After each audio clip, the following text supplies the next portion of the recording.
Hello guys, ఈ వీడియోలో preparation strategy గురించి మాట్లాడుకుందాం. ఎస్ఎస్సి సీజీఎల్కి అరౌండ్ 90 డేస్ ఉన్నాయి. ఈ వీడియోలో సీజీఎల్కే అనే కాదు, సిపిఓ అయినా, సిహెచ్ఎస్ఎల్ అయినా or any other SSC exam అయినా కూడా ఇదే ప్రిపరేషన్ స్ట్రాటజీ ఫాలో అవ్వండి. వీడియో మొత్తం చూసాక మీకే ఒక క్లారిటీ వస్తుంది. మ్యాటర్లోకి వెళ్ళిపోతే ప్రిపరేషన్ని 2 పార్ట్స్గా డివైడ్ చేసుకోండి. Phase 1 syllabus completion phase, and then phase 2 revision and mock test. Phase 1లో మీరు 2 to 3 mock test per week రాయండి. అండ్ ఫేజ్ 2లో ఖచ్చితంగా డైలీ ఒక మాక్ టెస్ట్ రాసేలాగా చూసుకోండి. ఇంకా డీటెయిల్గా మాట్లాడుకుంటే ఆస్పిరెంట్స్ని 3 టైప్స్గా డివైడ్ చేస్తే బిగినర్స్, ఇంటర్మీడియట్ అండ్ అడ్వాన్స్డ్ లెవెల్స్గా. బిగినర్స్ వచ్చి 50-40 డేస్లో వెళ్ళండి. ఫేజ్ 1 ఒక 50 డేస్ అండ్ ఫేజ్ 2 ఒక 40 డేస్. నేను ఇక్కడ బిగినర్స్ని at least 20 to 30% syllabus complete already అయిపోయినట్టు అజ్యూమ్ చేసుకుంటున్నాను. లేదు, ఈవెన్ వర్స్ట్ కేస్ సినారియో అయినా కూడా ఫేజ్ 1 ఏదైతే సిలబస్ కంప్లీషన్ ఫేజ్ ఉందో దానికి ఒక 60 డేస్ ఇవ్వండి. అండ్ దెన్ ఫేజ్ 2కి ఒక 30 డేస్ అన్నా ఇవ్వండి. మినిమం 30 డేస్ అయితే ఇవ్వాల్సిందే మాక్ టెస్ట్కి, రివిజన్కి. అండ్ దెన్ ఇంటర్మీడియట్ లెవెల్ వాళ్ళకి వెళ్ళిపోతే వాళ్ళు 30 డేస్ సిలబస్ కంప్లీషన్కి ఇవ్వండి. ఇంకొంచెం సిలబసే మీకు రిమైనింగ్ ఉంటుంది కాబట్టి ఇన్కంప్లీట్. అండ్ దెన్ 60 డేస్ మాక్ టెస్ట్లకి, రివిజన్కి ఇవ్వండి. అడ్వాన్స్డ్ అయితే మీది మేజర్ పోర్షన్ అంటూ సిలబస్ అయిపోయి ఉంటుంది కాబట్టి డైరెక్ట్ మీరు ఫేజ్ 2 నుంచే స్టార్ట్ చేయండి. డే 1 నుంచి కూడా డైలీ మాక్ టెస్టులు రాస్తూ వెళ్ళండి, రివిజన్స్ చేస్తూ వెళ్ళండి. ఈ ఫేజెస్ని ఇంకా నీట్గా డైసెక్ట్ చేద్దాం మనం. ఇప్పుడు సిలబస్ కంప్లీషన్ ఫేజ్కి వచ్చేస్తే మన దగ్గర 90 డేస్ మాత్రమే ఉన్నాయి. దాంట్లో కూడా మళ్ళీ సిలబస్ కంప్లీషన్కి మ్యాక్సిమం టు మ్యాక్సిమం 50 డేస్ ఇస్తాము, లేదంటే 60 డేస్ ఇస్తాము ఇంకా వర్స్ట్ కేస్ సినారియోలో నేను చెప్పినట్లు. ఇప్పుడు ఈ 50 to 60 డేస్లోనే మనం అన్ని సబ్జెక్ట్స్ ఏవైతే 4 సబ్జెక్ట్స్ ఉన్నాయో అన్నిటివి మనం సిలబస్ కంప్లీట్ చేసేయాలి. ఇప్పుడు సబ్జెక్ట్ వైజ్ మాట్లాడుకుందాం, ఎంత వీలైతే అంత తొందరగా ఎలా సిలబస్ కంప్లీట్ చేయాలని చెప్పి. రీజనింగ్ వచ్చేస్తే ఫస్ట్ అండ్ ఫార్మోస్ట్ థింగ్, మీరు అంతా సిలబస్లో ఉన్నవన్నీ సిలబస్ కంప్లీట్ చేయకుండా, క్లాసెస్ వినకుండా కొన్ని ప్రీవియస్ పేపర్స్ తీసుకోండి. దాంట్లో ఏవైతే టాపిక్స్ వస్తున్నాయో కంప్లీట్ 25 క్వశ్చన్స్ టాపిక్స్, ఆ టాపిక్స్ అన్ని కంప్లీట్ చేసుకుంటూ రండి, సిలబస్ అయిపోగొట్టుకుంటూ రండి. దాని తర్వాత మళ్ళీ మీరు మాక్ టెస్ట్లు రాసేటప్పుడు ఏదన్నా కొత్త టాపిక్ కనిపిస్తే ఆ టాపిక్ సిలబస్ కంప్లీట్ చేసుకోండి. ఈ అప్రోచ్ని ఫాలో అయ్యండి రీజనింగ్కి సంబంధించినంత వరకు. అండ్ దెన్ నెక్స్ట్ ఇంగ్లీష్కి వెళ్ళిపోతే ఇంగ్లీష్ని మనం 3 టైప్స్గా డివైడ్ చేస్తాము. ఇంగ్లీష్ లోపలనే ఫస్ట్ వొకాబ్ గురించి మాట్లాడుకుందాము. వొకాబ్ని ఫస్ట్ మీరు సిలబస్లోకి కేటగరైజ్ చేయకండి. అసలు వొకాబ్ అనేది మీకు ఫేజ్, అది సిలబస్ కంప్లీషన్ ఫేజ్ అయినా కానీ, revision and mock test phase అయినా కానీ, ఏ ఫేజ్లో అయినా కానీ డైలీ కొన్ని వొకాబ్ని మీరు టార్గెట్గా పెట్టుకొని డైలీ బేసిస్ పైన ఖచ్చితంగా వొకాబ్ని కంప్లీట్ చేస్తూ రావాలి. దీన్ని సిలబస్లోకి మీరు అసలు కేటగరైజ్ చేయకండి, సిలబస్ లాగా చూడకండి. వొకాబ్కి బిగ్గెస్ట్ సోర్స్ బ్లాక్ బుక్ చేసుకుంటూ రండి, కంప్లీట్ లాస్ట్ వరకు చేస్తూనే రండి. నెక్స్ట్ గ్రామర్కి వచ్చేస్తే గ్రామర్కి మీరు నౌను, ప్రొనౌన్ అంటూ ప్రతి ఒక్కటి కంప్లీట్ చేయాల్సిన అవసరం లేదు, అంత టైం కూడా లేదు. డైరెక్ట్ వెళ్ళండి, రూల్స్ ఆఫ్ గ్రామర్ చదవండి, దాన్ని అప్లై ఎలా చేయాలో చూడండి, విత్ ఎగ్జాంపుల్స్ చదువుకుంటూ రండి. ప్రతి ఒక్క రూల్ని మీకు ఆటోమేటిక్గా స్కోర్ ఇంప్రూవ్ అవుతుంది, గ్రామర్ మీద ఒక గ్రిప్ అనేది వస్తుంది. నెక్స్ట్ రీడింగ్ కాంప్రహెన్షన్ పార్ట్ ఒకటి ఉంది మనకి. రీడింగ్ కాంప్రహెన్షన్లో ప్రిలిమ్స్లో క్లోజ్ టెస్ట్ ఒకటే వస్తుంది. క్లాస్ టెస్ట్ మీరు డైలీ ఒకటన్నా చేయండి, అది కూడా ప్రీవియస్ ఇయర్ క్లాస్ టెస్టులు తీసుకోండి, డైలీ ఒకటి సాల్వ్ చేయండి. లేదు నేను క్లాస్ టెస్ట్లో అసలు స్కోర్ చేయలేకపోతున్నాను, వీక్గా ఉన్నాను అంటే డైలీ 3 క్లాస్ టెస్ట్లు చేయండి, అవి కూడా ప్రీవియస్ ఇయర్ చెప్పినట్లుగా. ఇది ఇంగ్లీష్కి సంబంధించినంత వరకు. అండ్ దెన్ మనం నెక్స్ట్ మ్యాథ్స్కి వెళ్దాము. మ్యాథ్స్లో ఇక్కడ నేను అన్ని ఇంపార్టెంట్ టాపిక్స్ అన్నీ మీకు ఇక్కడ చూపిస్తున్నాను. ఈ ఇంపార్టెంట్ టాపిక్స్ అన్ని ఫస్ట్ సిలబస్ కంప్లీట్ చేయండి. ఇవన్నీ కంప్లీట్ చేయగానే వీటిలో టైప్స్ అన్ని కంప్లీట్ చేసి నెక్స్ట్ వెళ్ళగానే నెక్స్ట్ మీకు మాక్ టెస్ట్లు రాసేటప్పుడు కొత్త కొత్త టైప్స్ కానీ, కొత్త కొత్త టాపిక్లు కానీ ఏవి కనిపించినా సరే ఆ టాపిక్ అండ్ ఆ టైప్స్ నోట్ చేసుకోండి.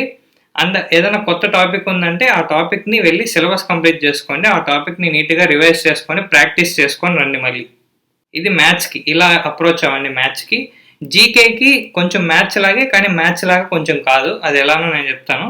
ఇక్కడ నేను ఇంపార్టెంట్ టాపిక్స్ అన్ని పేస్ట్ చేస్తున్నాను, కానీ ఈ ఇంపార్టెంట్ టాపిక్స్ అన్ని చదివి మిగతావి కూడా చదవాలి. జీకేలో మిగతా టాపిక్స్ అన్ని చదవాలి, కాకపోతే ఫస్ట్ ప్రయారిటీ వీటికి ఇవ్వండి, వీటి నుంచి ఎక్కువ క్వశ్చన్స్ వస్తూ ఉంటాయి. ఇవి అయిపోయాక రిమైనింగ్ అన్నీ కూడా చదవాలి. దాని తర్వాత రివిజన్ ఫేజ్లో రివిజన్ కూడా చేయాలి, ఎన్ని వీలైతే అన్ని నెంబర్ ఆఫ్ టైమ్స్ రివిజన్ కూడా చేయాలి జీకేకి సంబంధించినంత వరకు. మీ మోస్ట్ ఆఫ్ ది టైం జీకేకే వెళ్ళిపోతూ ఉంటుంది. అది కొంచెం చూసుకుంటూ ఉండండి. అన్ని సబ్జెక్ట్స్కి డివైడ్ చేసుకోండి నీట్గా టైంని. మీ టార్గెట్స్ బట్టి డివైడ్ చేసుకొని ఫుల్ డెడికేషన్తో ఈ 90 డేస్ మంచిగా చదువుకోండి. అండ్ ఈ సిలబస్ కంప్లీషన్ ఫేజ్లోనే మాక్ టెస్ట్కి సంబంధించినంత వరకు నేను ఇందాక చెప్పినట్లే 2 to 3 మాక్ టెస్ట్లు ఖచ్చితంగా రాయాలి పర్ వీక్కి. అండ్ ఆ 2 to 3 మాక్ టెస్ట్లలో కూడా ఒక mock test olive board mock test రాయండి. ఏదైతే ఫ్రీ లైవ్ టెస్ట్ దొరుకుతుందో ఎవ్రీ వీక్ అది ఖచ్చితంగా రాయండి. దాంట్లో మనకి రకరకాల క్వశ్చన్స్ వస్తూ ఉంటాయి, కొంచెం పాతవి కూడా వస్తూ ఉంటాయి. 2016, 2017 క్వశ్చన్స్ కూడా ఇస్తూ ఉంటాడు. దాన్ని బట్టి మనకి కొంచెం డిఫరెంట్ టైప్స్ ఆఫ్ క్వశ్చన్స్ అర్థమవుతూ ఉంటాయి, చూస్తూ ఉంటాము. అండ్ నోట్ కూడా చేసుకుంటూ ఉండండి. మీకు ఏదైనా క్వశ్చన్ కొంచెం డిఫరెంట్గా అనిపిస్తే ఎర్రర్ బుక్ కూడా ఒకటి మెయింటైన్ చేయండి. స్పెసిఫిక్గా మ్యాథ్స్కి ఏదైతే క్వశ్చన్స్ మీరు తప్పు రాస్తున్నారో అవి నోట్ చేసుకోవడం స్టార్ట్ చేయండి. ఇది సిలబస్ కంప్లీషన్ ఫేజ్కి సంబంధించినంత వరకు.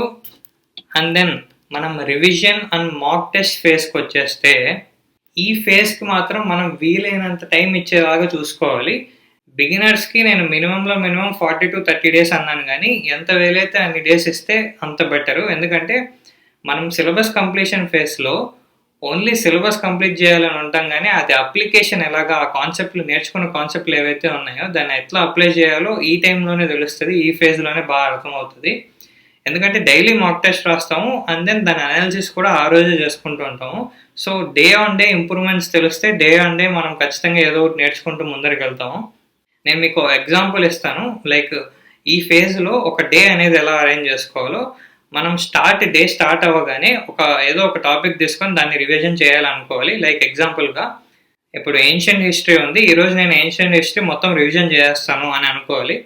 నెక్స్ట్ ఆ రోజు డే స్టార్టింగ్లోనే ఏన్షియంట్ హిస్టరీ అంతా రివిజన్ చేసేసి నెక్స్ట్ ఒక మాక్ టెస్ట్ రాసి ఆ మాక్ టెస్ట్ని తొందరగా అనాలిసిస్ చేసుకొని ఈ అనాలిసిస్లో ఏవైతే టాపిక్స్ మీరు వీక్గా ఉన్నారో, ఏవైతే టాపిక్స్ మీరు రాంగ్ రాస్తున్నారో, వదిలేస్తున్నారో ఆ టాపిక్లోకి వెళ్ళిపోయి ఆ టాపిక్ని రివిజన్ చేసి దాన్ని మళ్ళీ ప్రాక్టీస్ చేసుకోవాలి.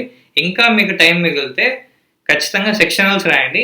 ఎందుకంటే ఈ పార్ట్లో ఈ ఫేజ్లో ఏదైతే ఉందో ఎంత వీలైతే అంత రివిజన్ చేయండి. ఎన్ని టైమ్స్ వీలైతే అన్ని టైమ్స్ రివిజన్ చేయాల్సి వస్తుంది, ఎన్ని వీలైతే అన్ని మాక్ టెస్ట్లు రాయాల్సి వస్తుంది, ఎన్ని వీలైతే అన్ని సెక్షనల్స్ రాయాల్సి వస్తుంది. అప్పుడే మన స్కోర్ ఇంప్రూవ్ అవుతుంది. అండ్ ఈ మాక్ టెస్ట్లో కూడా mostly previous year mock test రాస్తురండి. ప్రీవియస్ ఇయర్ క్వశ్చన్ పేపర్స్ రాస్తురండి. అండ్ టెక్స్ట్ బుక్లో ఫుల్ అండ్ టెస్ట్ అని దొరుకుతాయి, అవి రాస్తురండి. అండ్ మీరు ఒకవేళ ఆలివ్ బోర్డ్ కానీ వేరే ఏమైనా పర్చేస్ చేసింటే అవి కూడా రాస్తురండి. డైలీ అయితే ఒక మాక్ టెస్ట్ కంపల్సరీగా రాయండి ఈ ఫేజ్లో ఉన్నప్పుడు. ఇది ప్రిపరేషన్ స్ట్రాటజీకి సంబంధించినంత వరకు అయితే. అందులో కొన్ని న్యూస్లు లీక్స్ కూడా వస్తున్నాయి. టీసీఎస్ఏ మళ్ళీ పేపర్ చేస్తుంది, టీసీఎస్ఏకే మళ్ళీ కాంట్రాక్ట్ ఇస్తున్నారు అని చెప్పి సీజీఎల్కి సంబంధించినంత వరకు. ఇవన్నీ జస్ట్ చెప్తున్నారు, బట్ లైక్ లీక్స్ వస్తున్నాయి కానీ కన్ఫర్మ్ న్యూస్ అయితే కాదు ఇది. టీసీఎస్ వస్తే ఓకే, రిలవెన్సీ కొంచెం అలాగే ఉంటుంది, ముందులాగే ఉండొచ్చు రిలవెన్సీ, లైక్ పీవేక్యూ రిలవెన్సీ అంతనే ఉండొచ్చు. కానీ చేంజెస్ అయితే టీసీఎస్ కాంట్రాక్ట్ తీసుకున్నా కూడా చేంజెస్ అయితే ఎక్స్పెక్ట్ చేయొచ్చు. ఎందుకంటే లాస్ట్ ఫ్యూ ఇయర్స్ నుంచి ఫ్యూ ఎగ్జామ్స్లో కాంట్రవర్సీస్ వస్తూనే ఉన్నాయి అండ్ టీసీఎస్ మీద బ్లేమ్ పడుతూనే ఉంది. సో ఎస్ఎస్సి ఖచ్చితంగా కాంట్రాక్ట్ ఇచ్చేటప్పుడు కొన్ని గైడ్ లైన్స్ ఖచ్చితంగా చెప్పు ఉంటుంది, చేంజెస్ కూడా కొన్ని రికమెండ్ చేసి ఉంటుంది. వాటిని దృష్టిలో పెట్టుకొని నెక్స్ట్ టైం పేపర్స్ అనేవి వస్తాయి, ఇప్పుడు క్వశ్చన్ పేపర్లు దాన్ని బట్టే డిజైన్ కూడా చేస్తారు ఇప్పుడు కొత్త క్వశ్చన్ పేపర్స్ కూడా. సో మ్యాథ్స్ అండ్ జీకేకి కొంచెం చేంజెస్ అనేవి ఎక్స్పెక్ట్ చేయొచ్చు మనం ఆ 2 సబ్జెక్ట్స్లో, ఈవెన్ టీసీఎస్ చేసినా కూడా పేపరు. అండ్ దెన్ వేరే వాళ్ళు ఎవరైనా పేపర్ కానీ కాంట్రాక్ట్ కానీ తీసుకొని ఆ పేపర్స్ ప్రిపరేషన్ బాడీ మారితే కూడా నేను వర్స్ట్ పాసిబిలిటీస్ కూడా మీకు చెప్పాను ఆల్రెడీ ఒక వీడియోలో, అది ఒకసారి చెక్ చేయండి ఆ వీడియో. అండ్ ఇంకో లీక్ ఏంటంటే ఎస్ఎస్సి అండ్ టీసీఎస్ కూడా ఇంకో పాసిబిలిటీ చూస్తున్నారు అని అయితే లీక్ వస్తుంది. ఏదైతే క్వశ్చన్ పేపర్ ప్యాటర్న్ ఉందో 1 అవర్లో 100 క్వశ్చన్స్ అనేవి అది చేంజ్ చేయాలి అని చెప్పి, ఇంకా క్వశ్చన్స్ పెంచాలి అని చెప్పి.